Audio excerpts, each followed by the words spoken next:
Welcome everyone this afternoon to our talk. My name is Veronica Dristis. I'm the Associate Director of the Global Studies Center.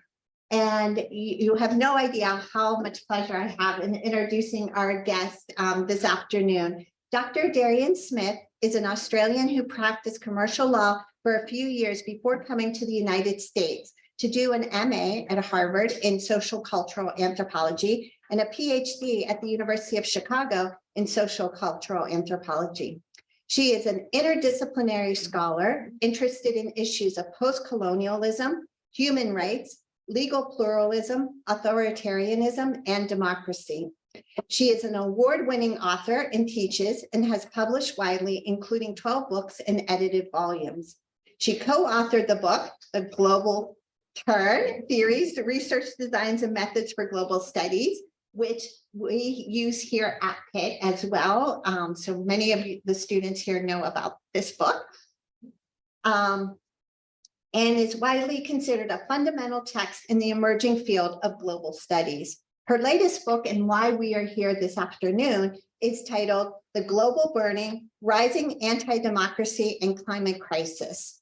And for those of you who are interested in making a purchase, we have outside the Pitt bookstore who are selling copies.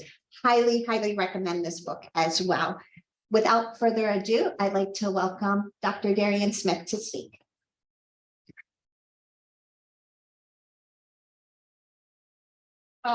Thank you so much, Veronica, for such a lovely introduction. Thanks to Michael Goodhart, to Eric, and to everyone for being here. For everyone virtually, hi, and thank you for taking out your time this afternoon to join us for this conversation. I just want to say at the start that I really do feel that I've arrived home because I've been involved in the emerging field of global studies. Veronica has been a leading figure along with others in the center here in building that out. So I've never been to Pittsburgh, and of course I've never been to the Global Studies Center, but I do feel amongst old friends that I've known for a long time, and it's a great thrill to be here. So thank you all again for coming along. Today I will talk about my book, but I just want to sort of give you a bigger picture, I think, since finishing the book, that sort of contextualizes where the book is situated. As many of you know, I'm going to try and get the mouse. Good. As many of you know, the Intergovernmental Panel on Climate Change was established in 1988 by the United Nations. And it was set up to monitor and regulate and record the sort of increasing climate catastrophe and all the climate science related to what we now understand as planetary warming. Over the years, it has issued important global reports, and the latest report was issued last April 2022, and it was called Mitigation of Climate Change, and it was a third in a series of 3 sub-reports about the current state of planetary warming.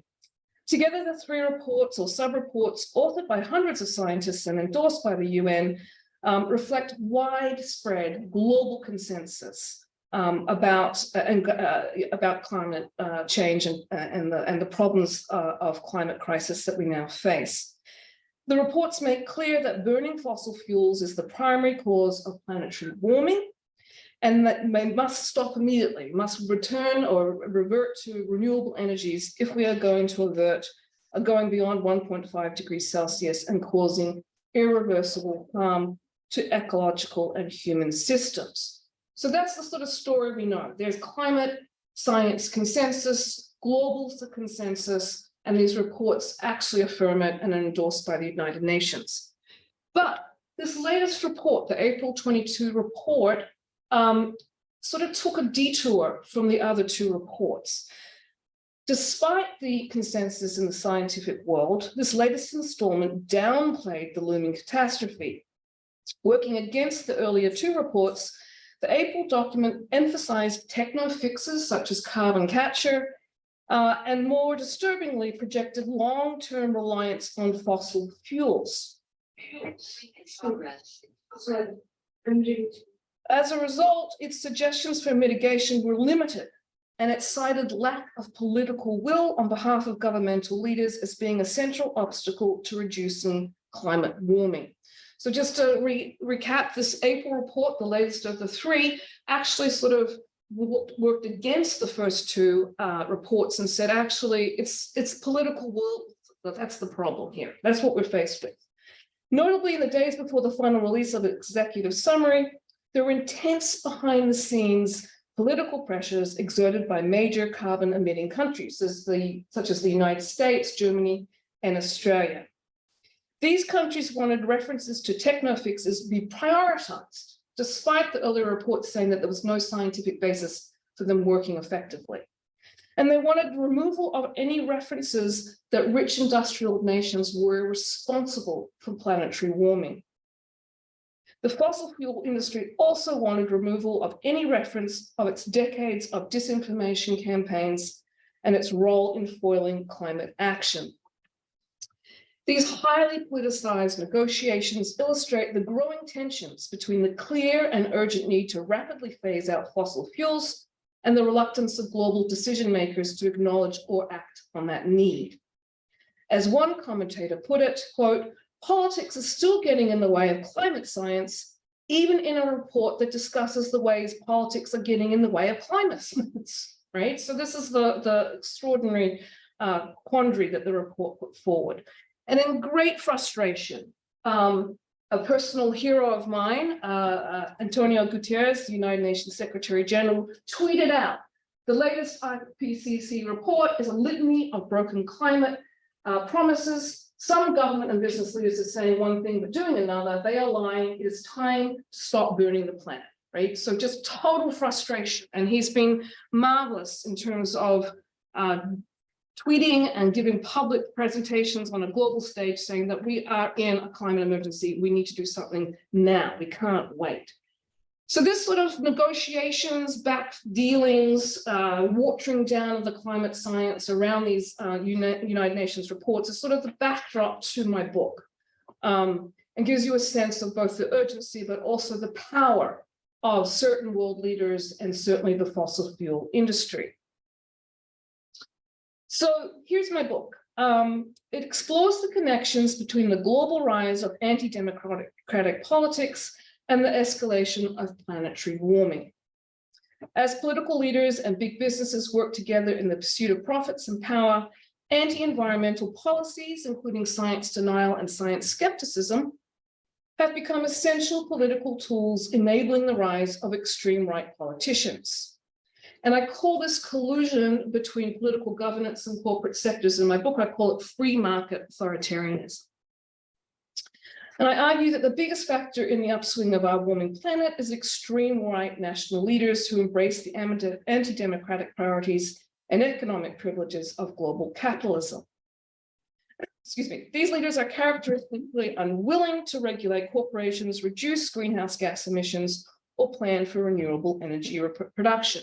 And this is the lack of political will that the third report last year basically hinted at, but never actually explicitly called out. So it sort of said there's a lack of political will, but it never actually talked about rising anti-democratic or authoritarian politics around the world as being connected to that lack of political will. So what I'm trying to do in the book is to look at two global trends. The first trend is the rising sense of extreme right governments, anti-democratic governments, which have really been dramatically escalating in the last 15 years. And the Freedom House and VDEM, which is a European nonprofit, these organizations have been very, very good at monitoring the rise of extreme right politics, right? For the very, very aggressive rise in the last 10 to 15 years.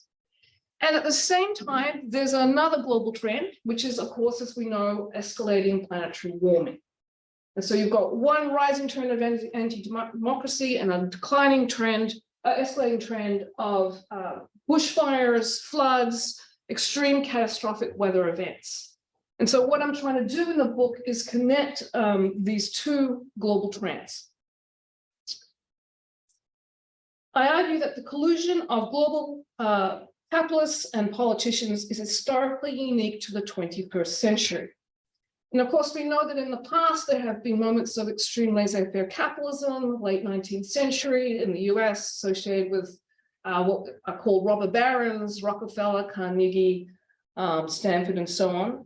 But I argue in the book that never before has this collusion occurred on such a global scale, implemented through largely unregulated international finance and legal systems, which make it a unique period in time. I mean, this is the sort of impact of neoliberal logics for the last 50 or so years. And I also argue that never before has such a collusion between capitalism and political leadership been understood by millions of ordinary people through a global social media landscape that pumps out ultranationalist ideology, disinformation, and frankly, crazy conspiracy theories, right? So, you know, people say what's so unique about the moment? I think we are in a particularly unique moment in global political economic terms, but also about how people are socially interacting with each other, mediated through an increasingly tight Twitter, Facebook landscape that we all know is deeply problematic in the way it actually nurtures extreme right political conversations. My book connects the political erosion of liberal democratic principles with the corrosion of the environment. My underlying concern is that people's ability to push back against increasingly authoritarian politicians is being reduced as political and legal avenues to protect rights and affect change are slowly chipped away, and in some countries, as we know, are being aggressively dismantled.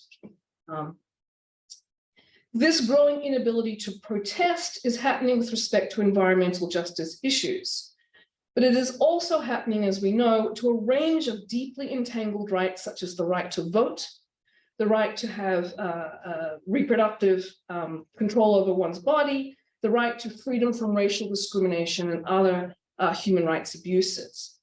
So while my book is about the climate emergency, it is also about interconnected abuses of human rights and the global attack on the basic principles of social justice. So what I'm very much trying to link in the book is the environmental concerns, which typically are talked about in one amongst scholars and communities of interested activists and so on, in a sense separated from bigger conversations around voting rights, or around access to reproductive technologies, our access to the pill, the attacks on journalism, attacks on curriculum in universities and high schools. I want to say that environmental and social justice issues are connected to all of these other social justice issues that we can think of. Okay. So I also want to say, so Veronica mentioned I'm from Australia. I don't hear myself having an accent, but apparently I still do. But this is a very deeply personal story as well. So I was at home in Australia. I come from big city Melbourne in December 2019, seeing my mum and extended family. And then I came back to the United States, and an enormous fires, bushfires, we call them, erupted across the whole continent. In a way, you know, Australia is a pretty harsh country, as some of you know. We're pretty used to lots of weather events, but this was an extraordinary weather event. So, you know, the country was basically burning, and it was an inferno. All the holiday people that were camping over the Christmas holes had to come home, and people were rescued off beaches and all sorts of things. And I came back to California, where of course I now live, and there were also eruptions of wildfires. But this is a very deeply personal story. It was written during, the book was written during COVID in lockdown with my teenage grumpy children and my husband. And it was very much sort of fueled, if I can use that word, with my distress about obviously the pandemic, but also about the environmental degradations going on around the world. I had to show you that picture. Lots and lots, billions of Australian animals and birds and wildlife were killed. This is a slide just to give you a sense of the scale of the Australian wildfires. They're the biggest wildfires that have ever been experienced in any one continent at the one time. They were really huge. And there was a lot of media attention given to the Australian wildfires at the time in the United States. But it made me realize that the world truly is on fire, because as you know, you can have huge bushfires, wildfires across Serbia and up into the colder regions. This is a fantastic website that actually monitors live-time wildfires around the world. And you can see here by the red that there are fires burning everywhere all the time, right? In the book, I take obviously wildfires as an omen of other big catastrophic weather events associated with climate change. Floods, of course, are also connected to fires, and that's a whole nother conversation. But I realized with the Australian bushfires how extraordinarily encompassing wildfires were as the temperatures rise. And so it's a comparative study, as some of you who have perhaps dipped into the book, between Australia, Brazil, and the USA, primarily in California. Because in California, we all do live under threat of constant bushfires. There was a big fire a couple of months ago, about 5 miles down south of where I live. Many homes burnt. You actually, just like in Australia, you have to be able to move fast. And when you're told to evacuate, you evacuate. So I live in a zone of constant wildfire imminent news. Some of you know, hopefully, that the Amazon in Brazil and of course neighboring countries in Latin America is one of the most catastrophic wildfire events.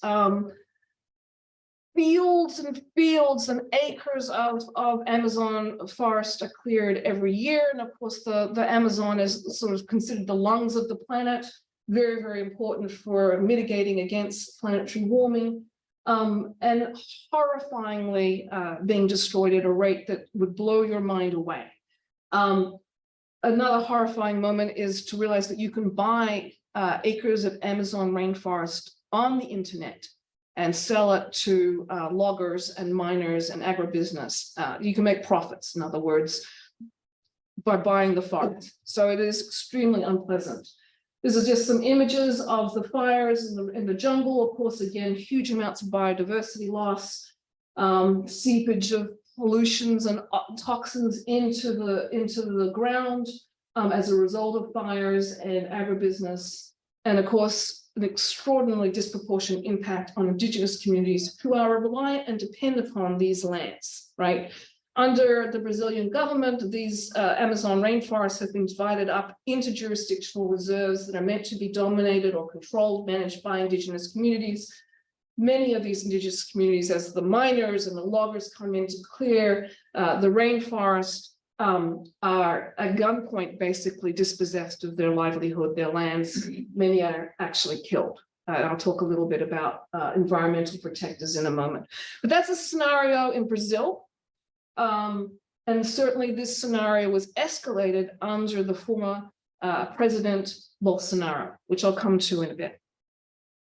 There's just an activist at the COP26 meeting. This is a picture of environmental protectors in Latin America. And these are often Indigenous people, small farmers, who have actually, in defending their lands against the miners and the loggers, have been killed. And Latin America has the highest rate of deaths of environmental protectors in the whole world.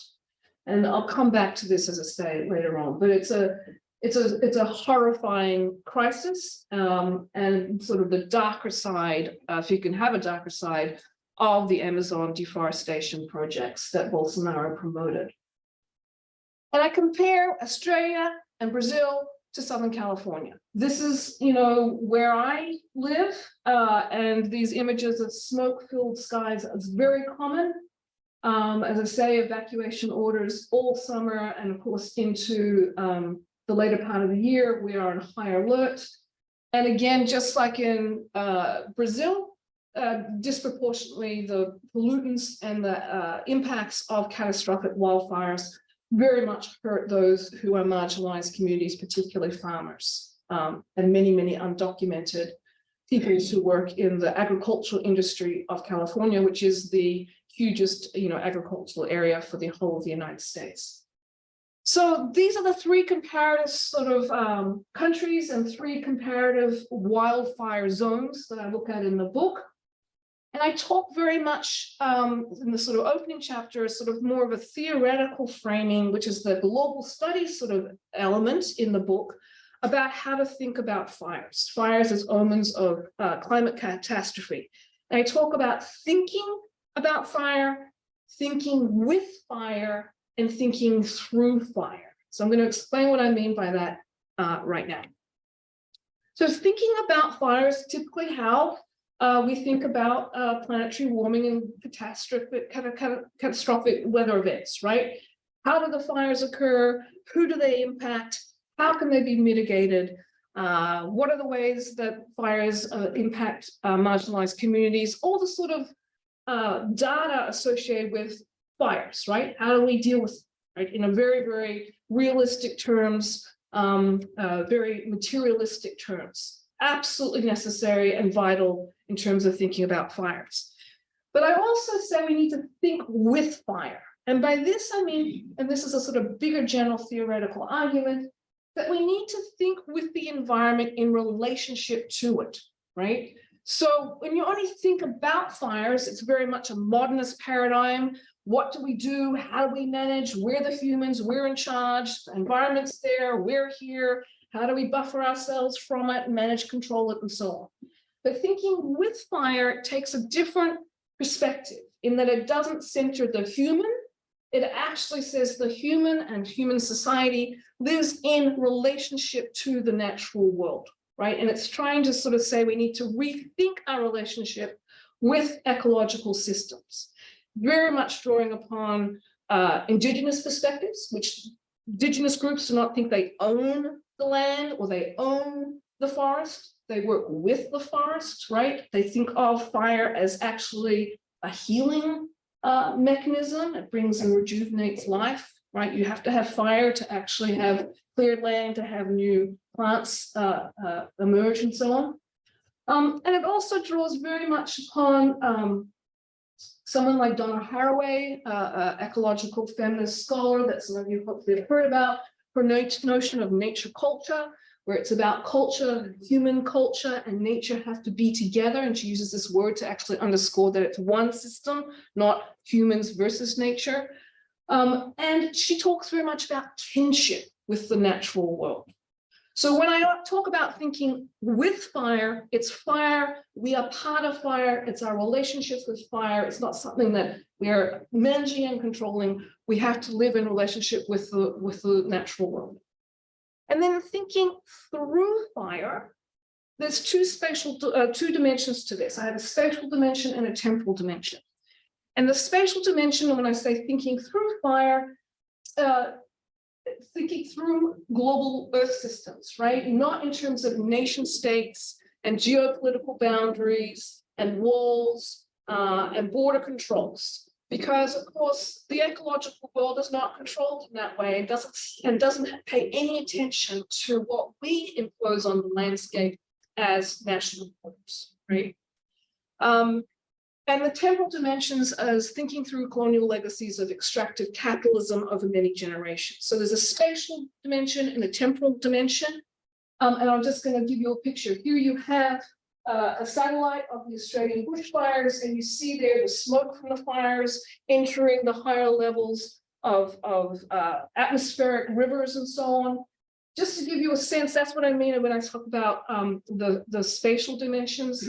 Nothing in the natural world is fixed like that. And we have to think of atmospheric systems and oceanic systems and earth systems with soil and so on that are not defined by national borders. And then the temporal one, long colonial histories of extractive capitalism, extractive labor through obviously exploitation and ownership of Africans through the slave industry, but also labor of native peoples, indigenous peoples. And this picture to me encapsulates both the extraction of human resources and the extraction of natural resources under colonialism. And of course, the legacies of these colonial extractive systems still are very much with us today. So throughout the book, there's a concern with environmental racial issues, environmental justice over time. And I sort of, the background theoretical framework, or part of it, is connecting like the fires in the Amazonian rainforest and the pollutions, and you can't breathe, right? And the toxins in the air with such things as Black Lives Matter, right? And George Floyd and I Can't Breathe, right? They are connected. We tend to not see them as connected, but the book argues we have to think of the Black rights movement and the ongoing horrifying racial discriminations that we see, you know, in the conflicts with police just recently and so on. These things that we typically think are framed within the United States and in particular to our country, they are not. Just as the Black Lives Matter movement went global, right? So are our environmental issues global, and that they are connected across continents and regions of the planet. And I just want to sort of open us up and try and think through these more global frameworks and thinking about both their interconnections, but also their spatial dimensions. Okay, let us go to the three leaders of the three countries that I compared. Now, the good news, and I'll end on a happy note, I promise you this lecture, the good news is these three leaders have now all been ousted from government very recently, okay? But when I started my project in early 2020, one of the sort of most obvious comparative similarities between the three sites or the three countries was that they were extreme right-wing leaders, right? Who were all very anti-environmental in all the policies that they did and implemented. Scott Morrison here, Australian Prime Minister, Conservative Prime Minister, a puppet of the fossil fuel industry. I had to show you this picture. He's an absolute buffoon. This was a couple of years ago. He comes into the academic senate, the Senate, the Parliament, juggling a lump of coal, saying, you know, who's afraid of coal? Like an absolute fool. Completely and utterly dismissed internationally, but there he is. It just shows you he is a puppet of the fossil fuel industry. Bolsonaro in the middle there, who of course came in and politically campaigned that he was going to burn down the Amazon, open it up for agribusiness and mining, and very much was explicit in his endorsement of anti-environmental legislation, rolled back many protections for indigenous peoples and so on. And of course, then Donald Trump in the United States. Now, what links these three leaders is important. So the countries share long histories of colonialism and extractive capitalism. All three countries are supposedly liberal democratic societies, right? But they have a very robust voting and electoral representative systems. There are supposedly liberal democratic systems. The three leaders were all against the United Nations, publicly so, like aggressively so, and of course very antagonistic to such international treaties like the Paris Agreement and other regulatory mechanisms, intergovernmental regulatory mechanisms to try and control climate change. All three leaders promoted, of course, extraordinarily ugly rhetoric of anti-immigrant, Black and brown communities, anti-indigenous rhetoric, very disgusting rhetoric, all three of them. And of course, very much supported by extreme pro-white, pro-nationalist core. But what I highlighted here in yellow is what's typically not talked about when people compare different extreme right governments. They three of them all denied climate science or showed extreme skepticism, sort of denouncing academics, intellectuals, you know, the climate science got it wrong, right? They also received extraordinary electoral support from the fossil fuel industry, and particularly with Bolsonaro, also the agribusiness, soybean business, and so on. But they basically have been sort of financially buoyed up by the fossil fuel industry. And they all three of them aggressively dismantled any kinds of protections of environmental concerns in favor of the fossil fuel industry. So that's the three leaders, and that's the commonalities. And this is where I argue that there's a particular 21st century convergence that is unique, as I outlined in the very beginning. There's ultranationalism ideologies that are reigning supreme, withdrawal from any multilateralism, cooperative agreements between countries that often are mediated through the United Nations. All three very aggressively on social media, Murdoch Empire in particular, Fox News here in the United States, using that kind of social media platforms to disseminate their disinformation. All three countries have been involved in very, very deep land grabbing, particularly in the global south, for mining and future natural resource extractions. All three countries have a very forceful military presence, mobilized to crack down on public protest. And the thing that's sort of horrifying is many of these leaders, so this is just three, actually are close political friends and trade off a playbook of how to deal with messy protests from ordinary people saying, hey, right? So that there is a sort of cadre, a cohort of anti-democratic leaders that's extremely disturbing and distressing. And you just have to think of Trump and his mates on the political stage, with Hungary, with Poland, with Turkey, with China, with Russia. I mean, these relationships are often a little bit rocky at times. Just think of China. But Trump was there playing and welcoming these leaders to the White House and so on. So there is a certain cadre cohort of shared strategies and mechanisms about how to maintain an anti-democratic power play. Now, I know some of you have been studying fossil fuel industries and extractive capitalism around fossil fuels in your classes, but the sort of big player here is big oil, right? So we can talk about agribusiness, which is huge, and we can talk about other multinational interests around tech or pharmaceuticals, which also are sort of involved in this collusion between far-right political leaders and multinational capitalism. But really the biggest player, we have to be honest, is oil and energy industries. Just so that you get a sense of it, oil companies profited as fuel prices soared, as you know, particularly under the Ukraine invasion by Russia. But the oil companies are truly making bank in a big way. I mean, they've always made a lot of money, but recently they're making extraordinary profits.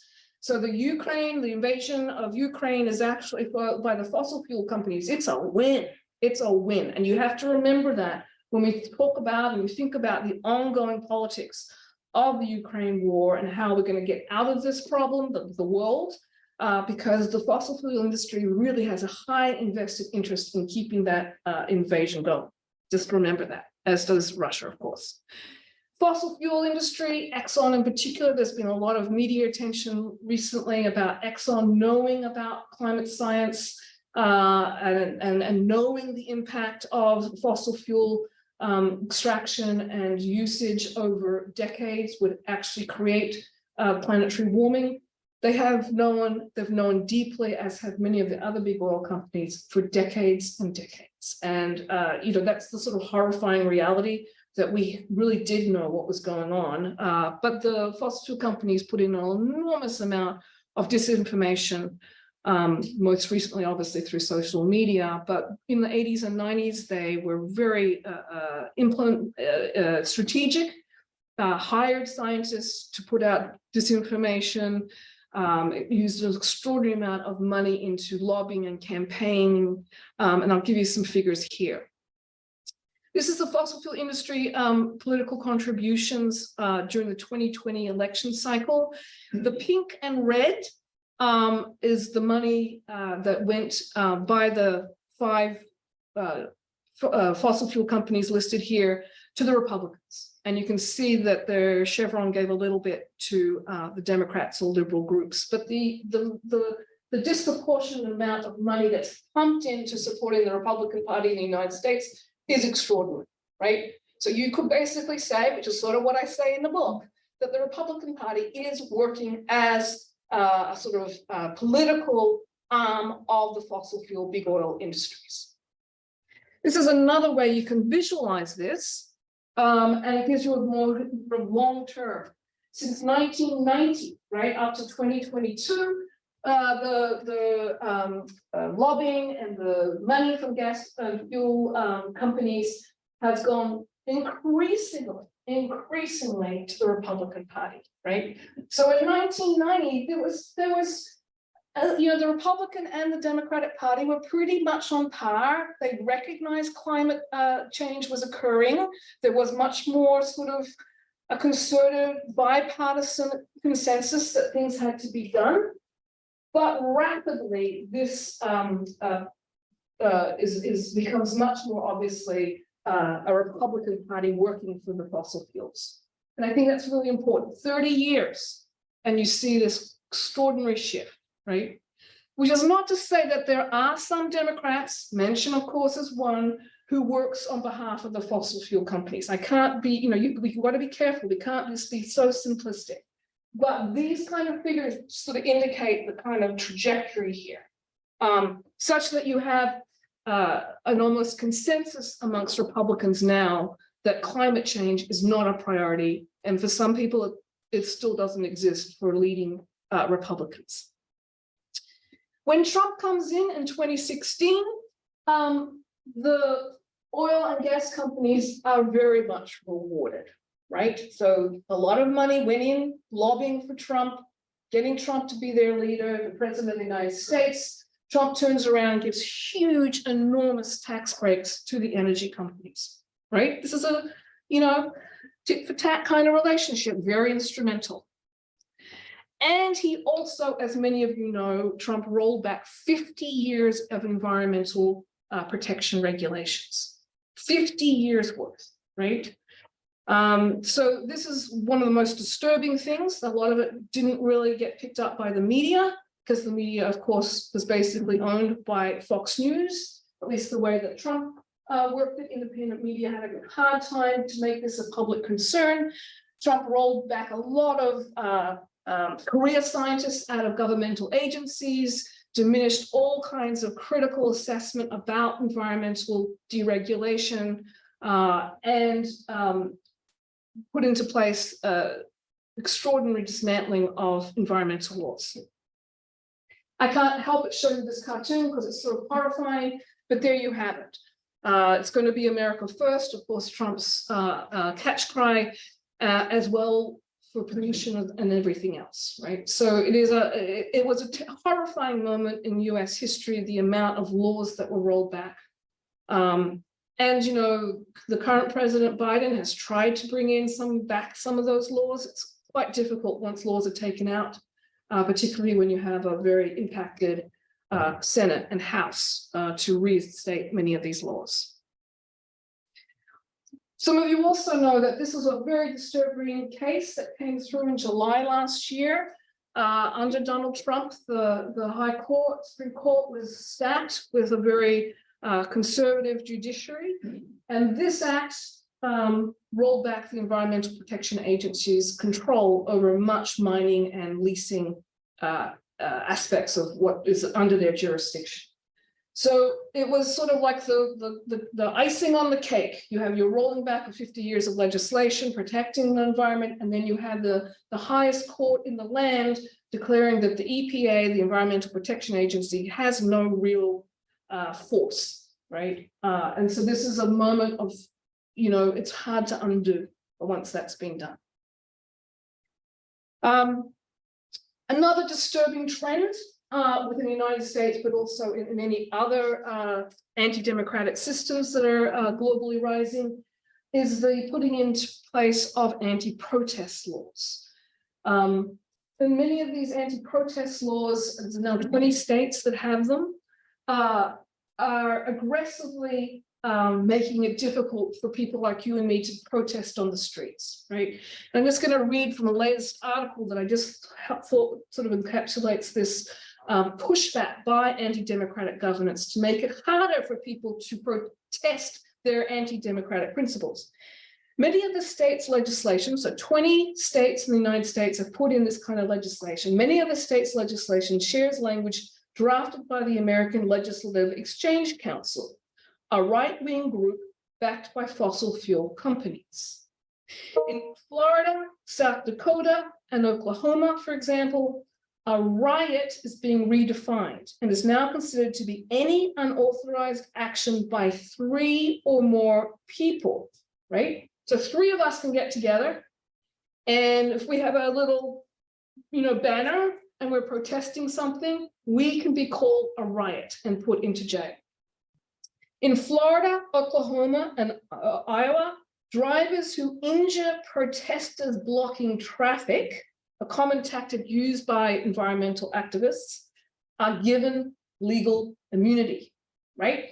And we've seen this time and time again as people get to the streets, peacefully marching on the streets in protest against Keystone Pipeline, against the forest being stripped, against toxins leaking out into the water tables.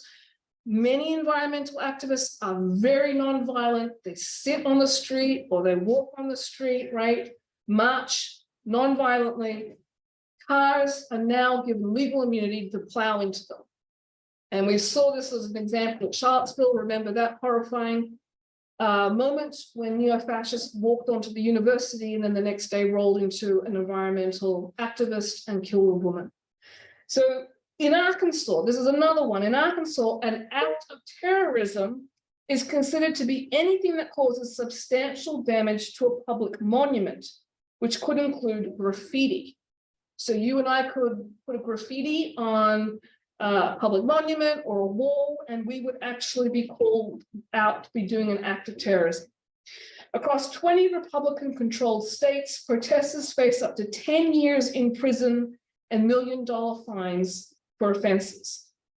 The broad application of these laws, as well as accompanying legislation that criminalize people and organizations that support allegedly dangerous protesters, chills activism and makes it very risky for people to be involved in their right to protest.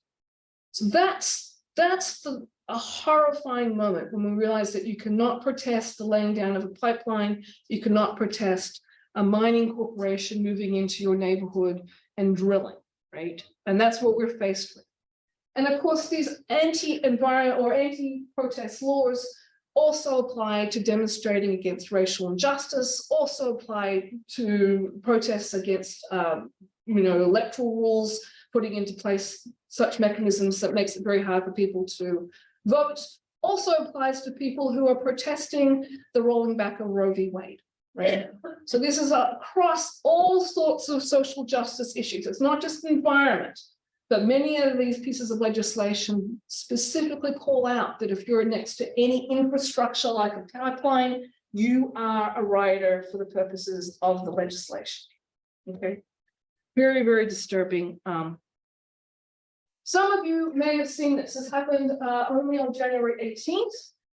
And this was supposedly the first death of an environmental protector in the United States. So I showed you those environmental protector statistics from Latin America.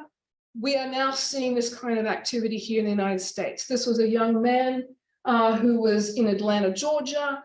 He was an environmental activist around what they call the Cop City protests. Some of you may have heard about. They're young people, typically, not always, of course, but often sleeping in trees, trying to protect a forest that was associated with an old prison that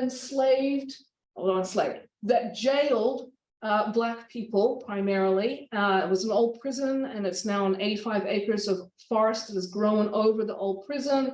And the Atlanta police force wants to clear this forest and put in a training and a fake town to train police how to use guns.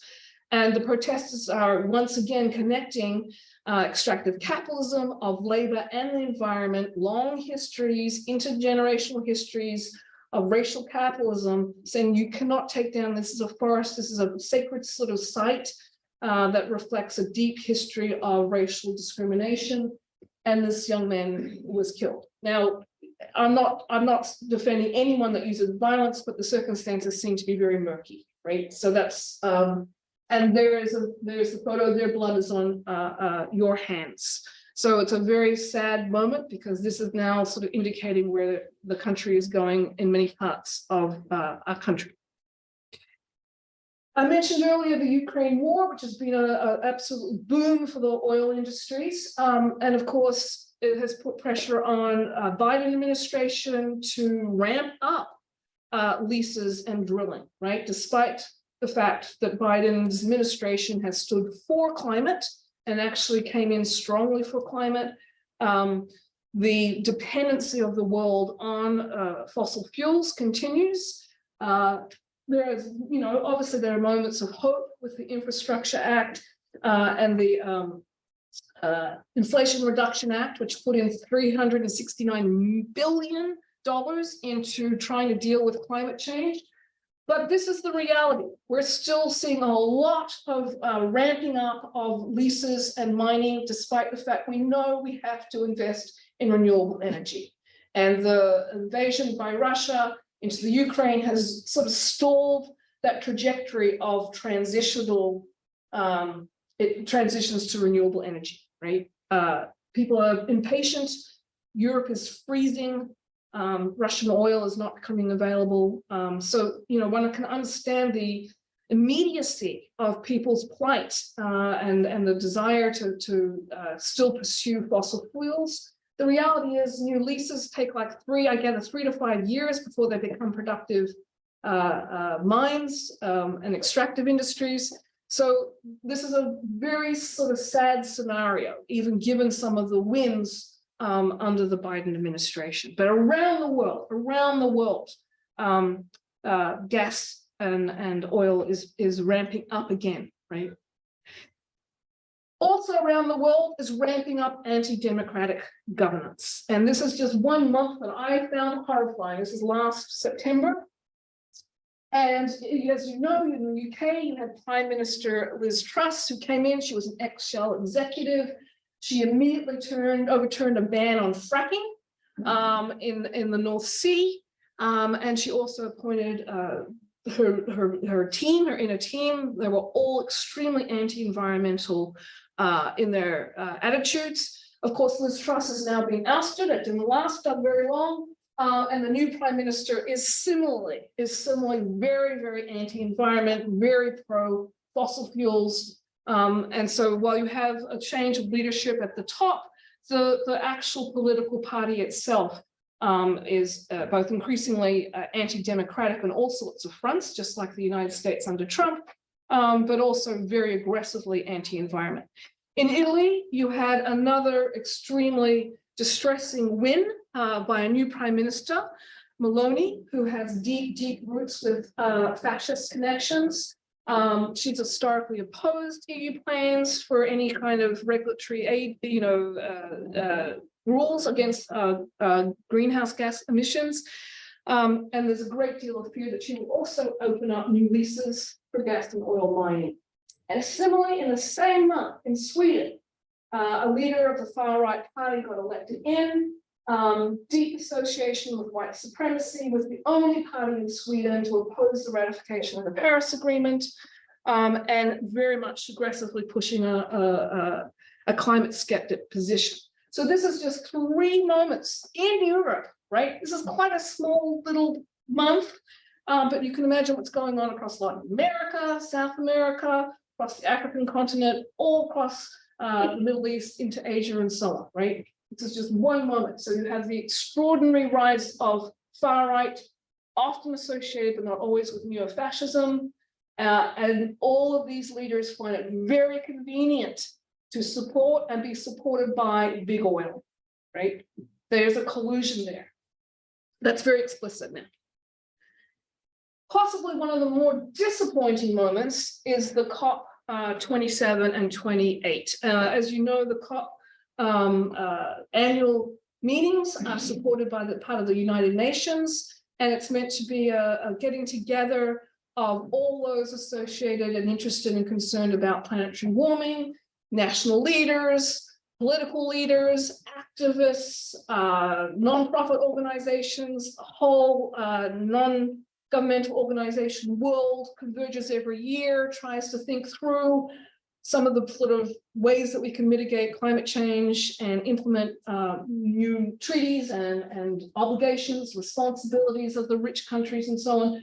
But this year, last year, as you know, it was in Egypt. Next year, this year it's going to be in Dubai. Two countries that are extraordinarily big oil and gas producers. I know that COP22 was damned by the international press because apparently, unlike other COP meetings, which actually, as you know, happen every year, the presence of fossil fuel lobbyists and promoters was extraordinarily evident. So apparently, as some of you would have read at the time, activists were put into sort of secondary holding pens, and the inner conversations were about with the oil and gas lobbyists, right? It was apparently almost like a trade show for the lobbyists, right? They were there doing wheeling and dealing and leasing and sharing new information on the best mining drill machines and all sorts of things. And apparently was a very sort of disgraceful moment for lots of reasons, but their presence was very, very high. And people anticipate that the November meetings in Dubai will be of a similar nature, right? Because that whole country is an oil-based country.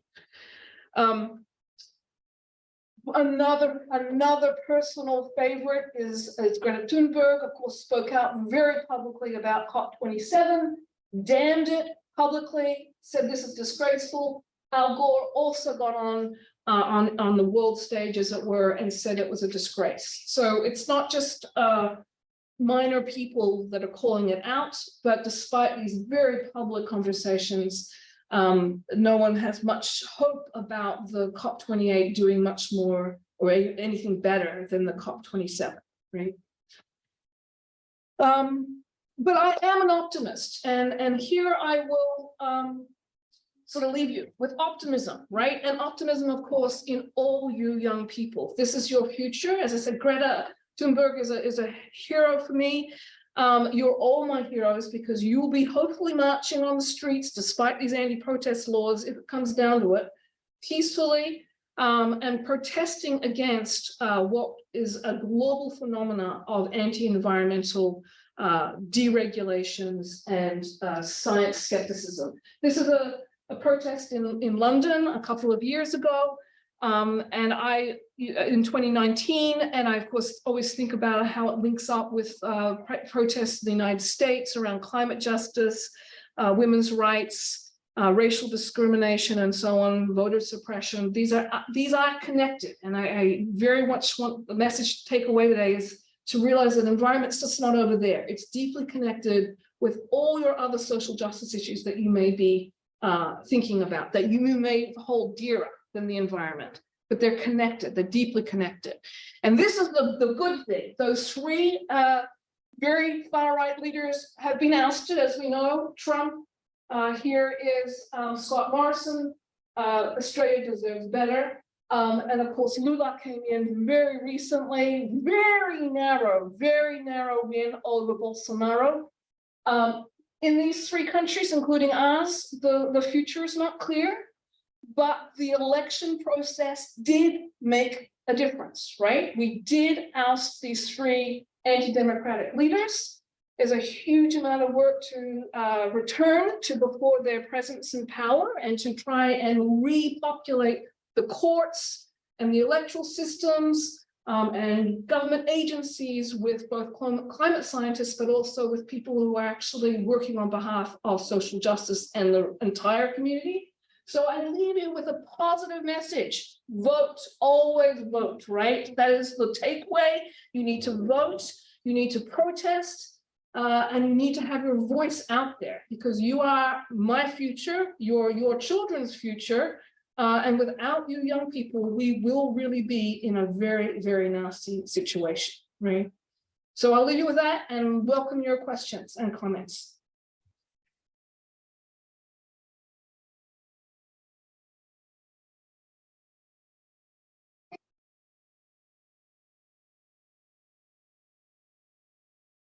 Please. Please. I'm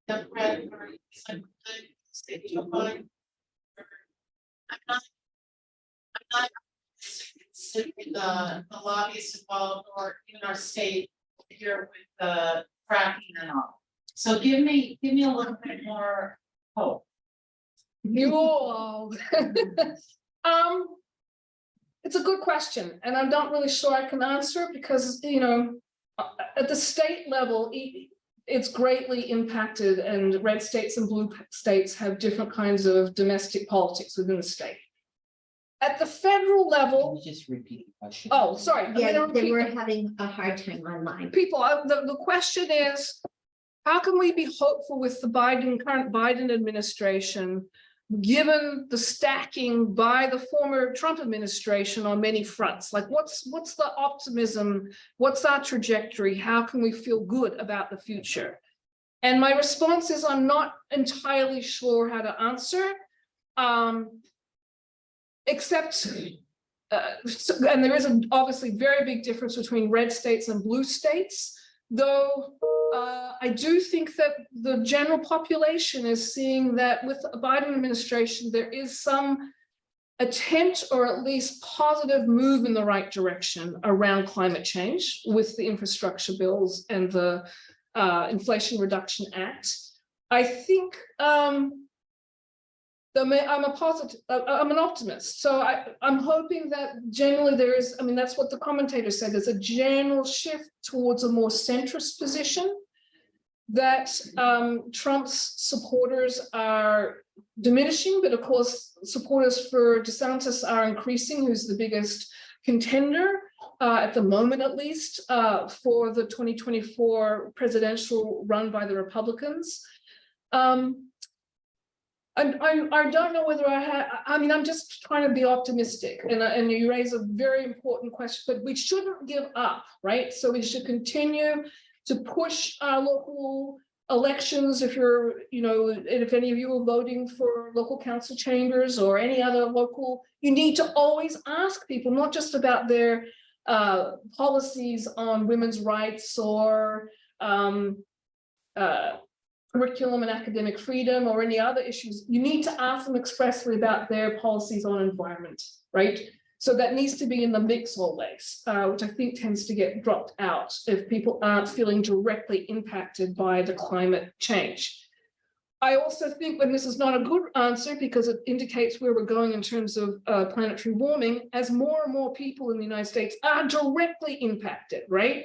So I think that's shifted too in the last 3 or 4 years, where the number of extreme floods, extreme wildfires, extreme tornadoes and hurricanes, and the lack of insurance and the lack of, you know, FEMA funding and so on, many millions of people have been directly impacted, and it's harder to deny for even those who are skeptical that planetary warming isn't a factor. So that's not good because it means that we're facing more and more threats from nature, but at the same token, I think it helps to indicate to people who think climate change is a hoax put out by China that it's not, that it's actually happening. And, you know, there's going to be, we talk about climate refugees around the world, people fleeing areas of rising seas or other kinds of environmental catastrophes. We will see, the prediction is that within the United States, we will see dramatic movements of people fleeing environmental zones of catastrophe. So all around the ocean fringe, you're going to see people moving away from ocean, the seaboards. I think you're going to see from, you know, the central Arizona, the Midwest, extraordinary drought. Colorado River, as we know, is in deep trouble.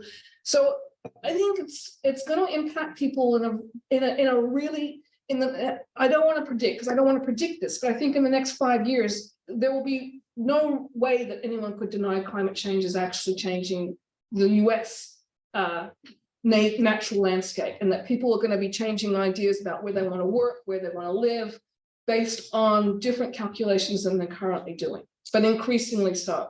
And the lack of insurance for climate catastrophe remediation is highlighting that there's no support networks.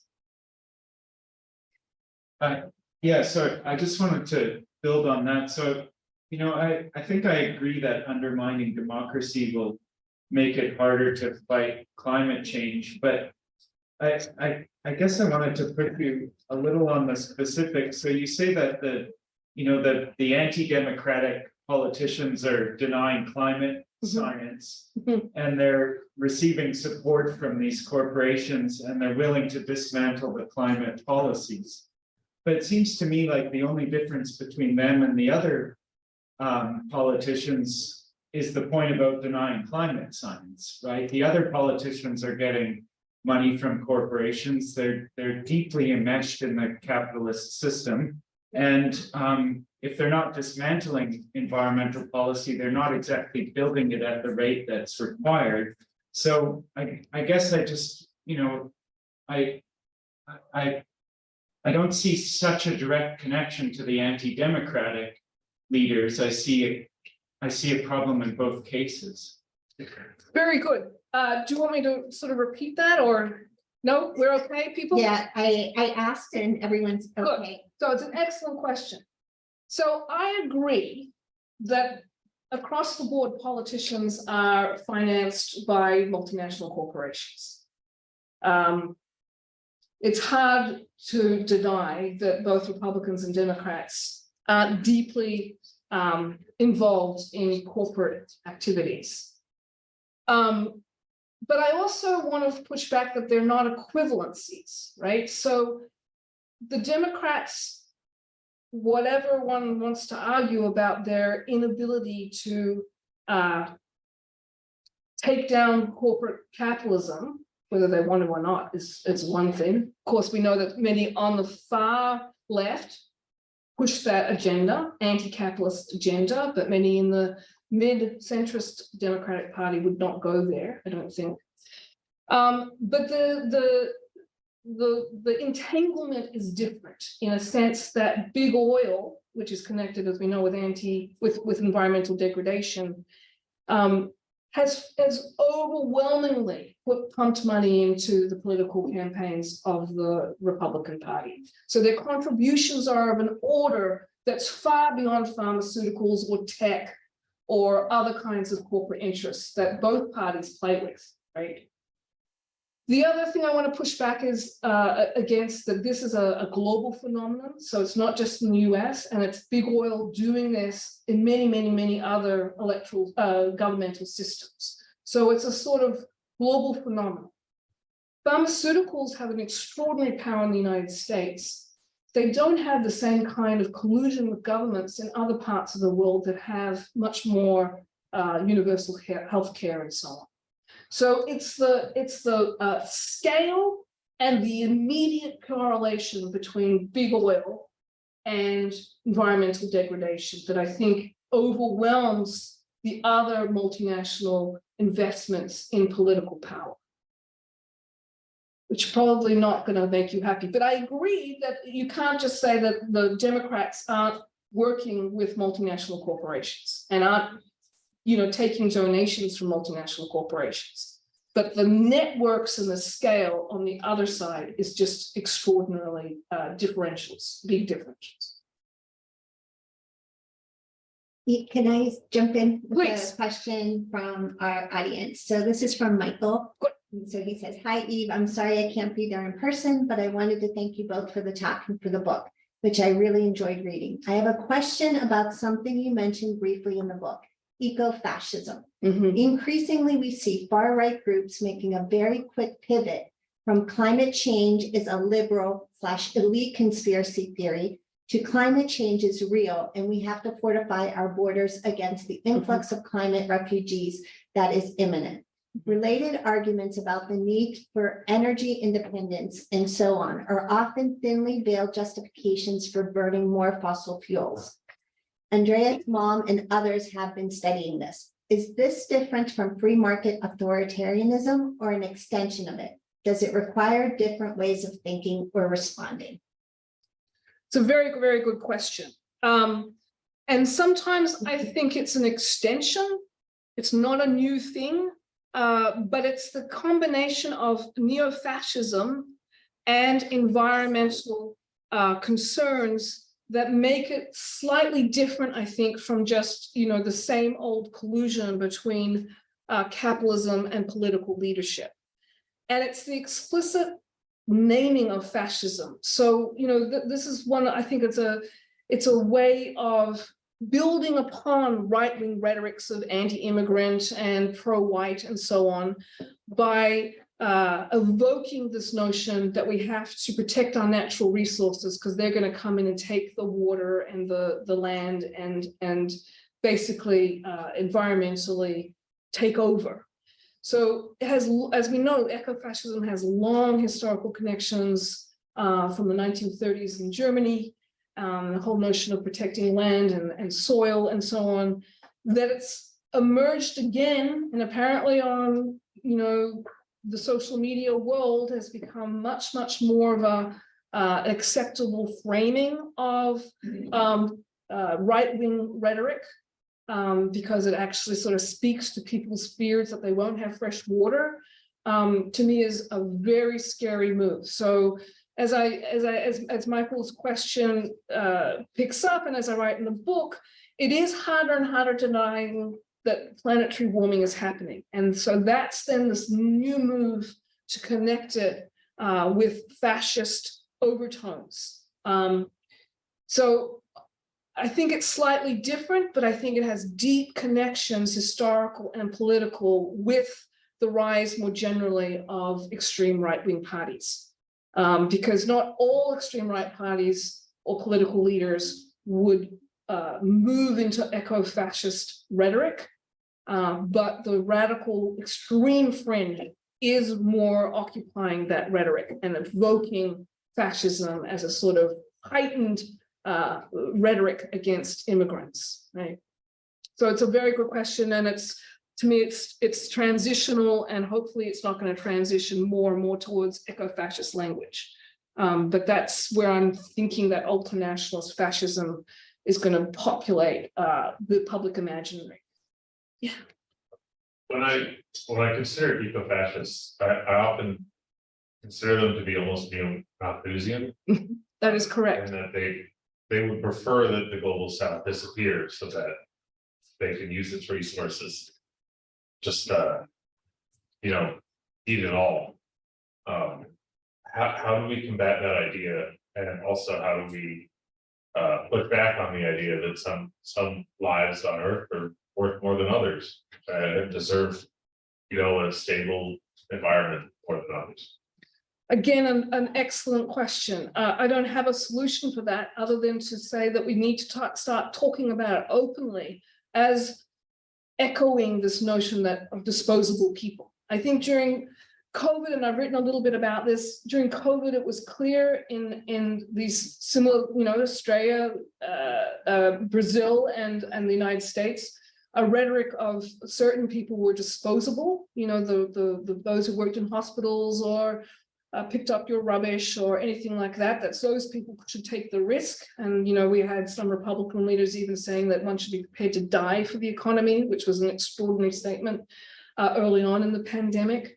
So that this notion that some lives are disposable and some are worth more is very prevalent, but often is not talked about in those ways. So think about Elon Musk and the whole notion we're going to build a colony up there in outer space. Who's going to be on that special spaceship? You know, but we don't call it out. We're all agog. The technology, it's so great. You know, we're going to find a scientific way to escape planetary warming, which is both fantastically utopic in the sense that the science won't allow you and I to live up there, even if we could afford or asked to join the spaceship, right?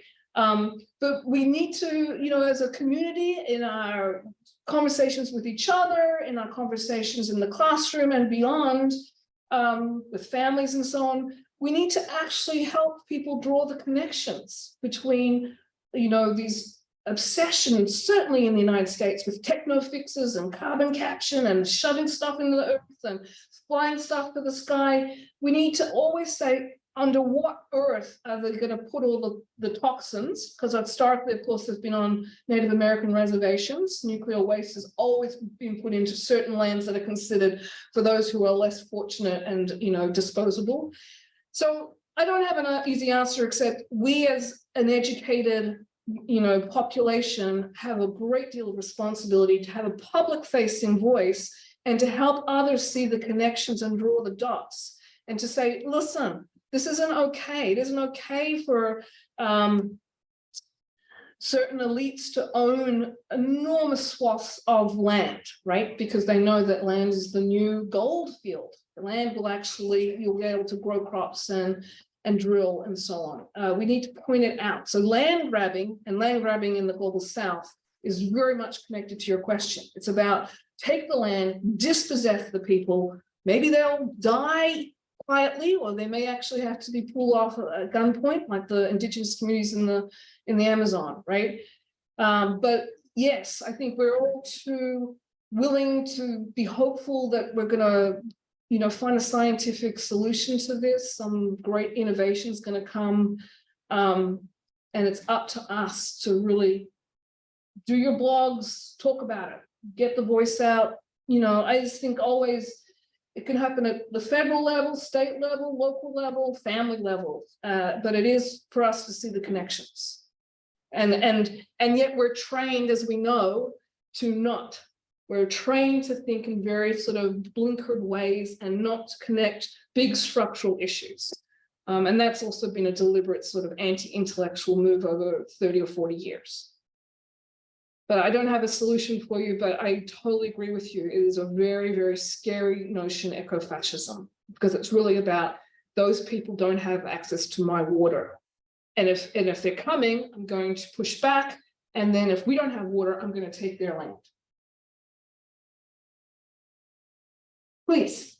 Something that I feel like gets brought up a lot in environmental circles is the role of, and while I do agree that renewable energy is meant to be the stable future that we should have, something that gets brought up as a placeholder is the role of nuclear energy. And I know you just touched on that briefly at the previous point, but something that even despite the role of within energy crisis in Europe, we still see a very hesitant rhetoric and truly anti-nuclear rhetoric in Europe, especially places like Germany from the Atomkraftwerke Right. aspect.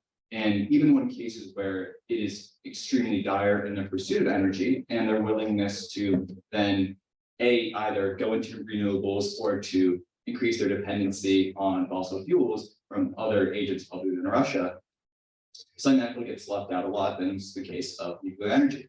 Not saying that I think that it's necessarily a good placeholder, but do you expect that between democratic or anti-democratic states, or even among European states, US, do you think that we're going to see a greater role of nuclear energy as that placeholder? Not saying it's, like I said, good or bad, but do you think that's something that will truly serve as that placeholder in between until there is, frankly, a reshifting of the framework and the capitalist mindset, the profitability of renewable energy? Will that simply be what we'll have to make do it, which is nuclear energy? So another excellent question, and I don't know enough about nuclear energy to answer with any sort of confidence or surety. I mean, I read all the commentary, and many people are saying, just as you are, that this is a sort of viable interim sort of transitional way of producing energy. Just the word nuclear evokes all sorts of emotions, both positive and negative. I think that amongst people on the ground, just not really knowing, the push towards nuclear energy is going to cause a great deal of discontent. People are going to be very, very freaked out by that, because of course we think of people mobilizing nuclear warfare and nuclear weapons. So it's a terrain that is extremely problematic in terms of public messaging and getting public support for. But from what I understand, it is meant to be a viable interim, as you say, placeholder, and a good one in the transition. And then, I think existing nuclear energy plants across the country, many of them very old and very, very, governments are very loath to even equip them or revamp them because of the political messaging that it sends. So I'm not sure in real terms, real politic terms, it's going to go that far, though I gather in scientific terms, there is a great possibility. So I'm not answering your question, but I see it as, from what I know, and it's limited, it seems to be a good placeholder, a good interim move. But others might know more. I'm going to take that hand, and that hand. Hi, my name is Clara. Thanks for coming today. I'm thinking about what you said about the role of universities and like truth telling, getting that data out and communicating it properly. I'm a public policy student here and some of our policy like faculty are co-funded, and I'm thinking about that slide with like industrial interests, and I know that's a problem at lots of universities. So I'm thinking, do you have any thoughts on what students could do or like other academics to like sort of keep this keep like a level of accountability, or how do you move forward by also thinking about universities as truth tellers when there's also all these interests on that way? So the universities as a whole, and let's just talk public universities, because private universities are a whole different kind of concern, as we know, are deeply underfunded and have been forced to partner with with profit organizations and companies and all sorts of things. So it is something that's a deeply problematic in terms of university autonomy and academic freedom. So I just want to say that. At the same token, I do think there can be great collaborations and productive intellectual work done with academic and for-profit companies involved in perhaps nuclear scientific development or whatever it is. But there does have to be accountability and transparency. And I think for students, it's really, really important, both undergrad and grad students, to always ask those questions. So one thing that I'm particularly proud of is the UC University of California system. It's 10 campuses. Last year, through very, very much driven by students, it publicly divested from investing in fossil fuels. And that was a huge thing, right? That it actually had to reconfigure its investment portfolios and remove fossil fuel industries from it. And I think that's where universities and young people and students can really start to make a difference, right? Because it also is an indicator that if a big 10 campus system, public education system like University of California can do it, so can other universities, right? That don't have the kinds of constraints of a 10 system campus. So that's where I think the student body can really just think of your power. So this is what I always say to my students. I say, what can I do? What can I do? Because when you talk about environmental catastrophes, it's not a very optimistic and hopeful message. And every time, and I teach around these issues and have done for a few years, students come to my office hours and are deeply distressed and deeply concerned. And I say, you people actually have the power, right? In my university, there's 20,000 plus undergraduates. And we have good weather almost all the year, okay? So it's not like you have to do these kinds of activities while looking at the weather chart. If my students, if the university undergraduates alone just went and sat on the football field, right? I said, this is what you have to do.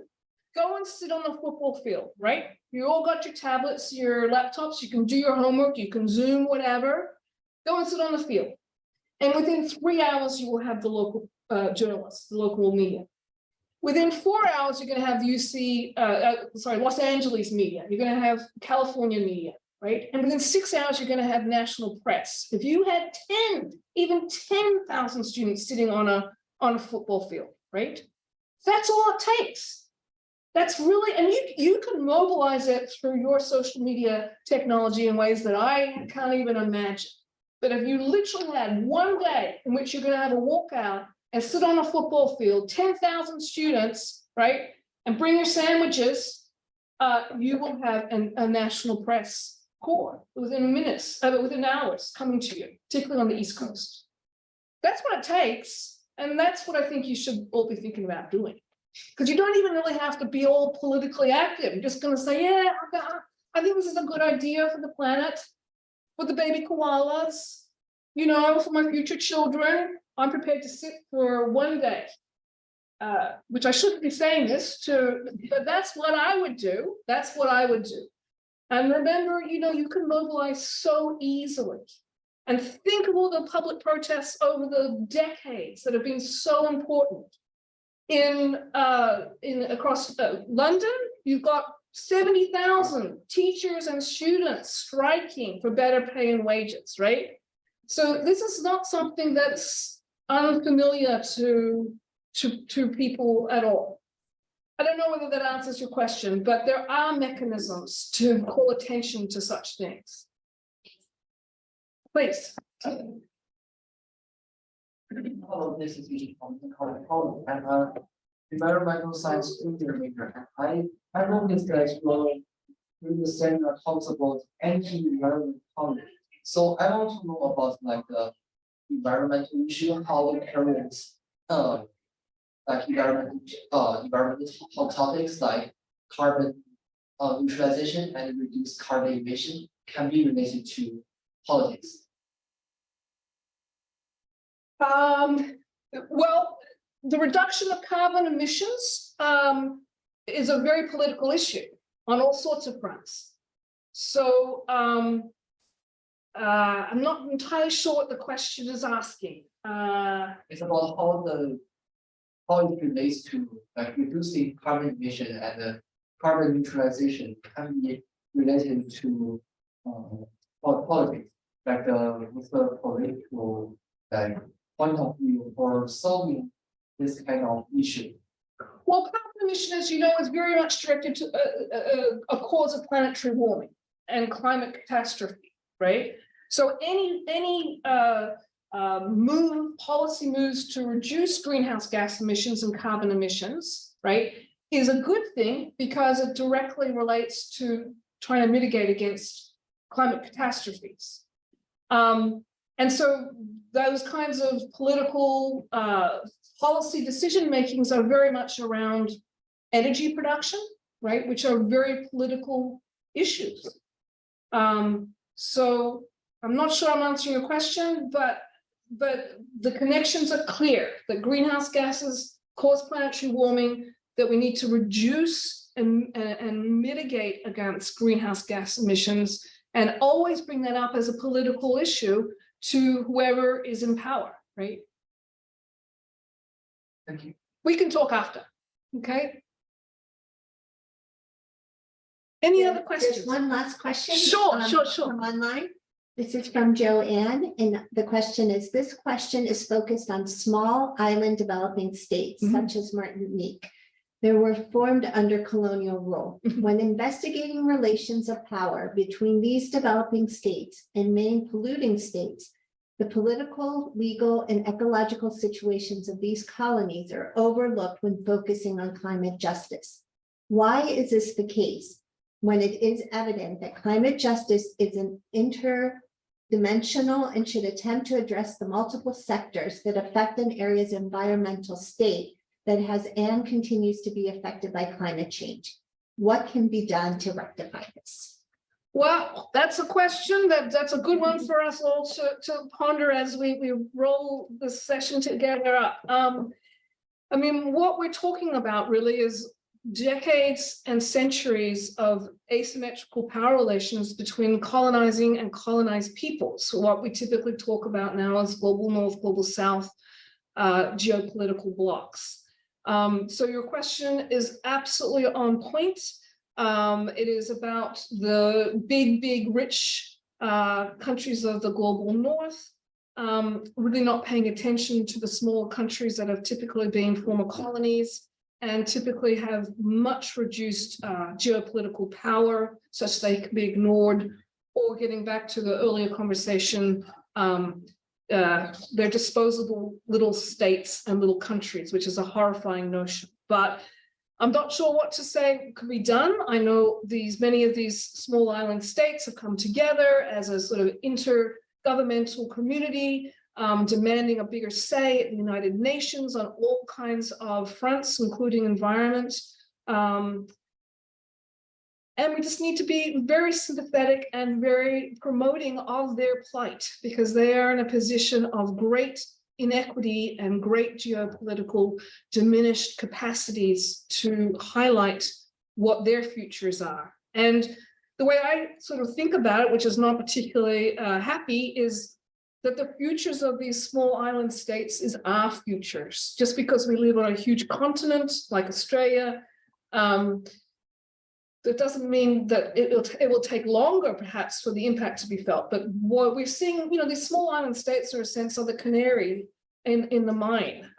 What happens to them will, I'm sorry to say, denote what will happen to many of us. And of course, peoples on these small islands will be moving and migrating. And we needed to be, as a rich country like the United States, we need to be very sympathetic and open our borders to their plight. But I don't have solutions, and that's the problem, except to say that we are academics and scholars and students, and we do have the capacities to talk and communicate to many different groups that we come into contact with. And the small island states are a very important group of community, and we should always talk about them because they bode in the future an ominence that we should be sensitive to. Thanks, everybody. It's been a great conversation. I think these two last comments kind of, I hope, speak for the audience. One was, thank you for presenting and for allowing the online option. And then the last one was just here to say, I love the talk in your presentation. This is a call to action that more people should hear. Thank you. Well, good. Well said. Thank you.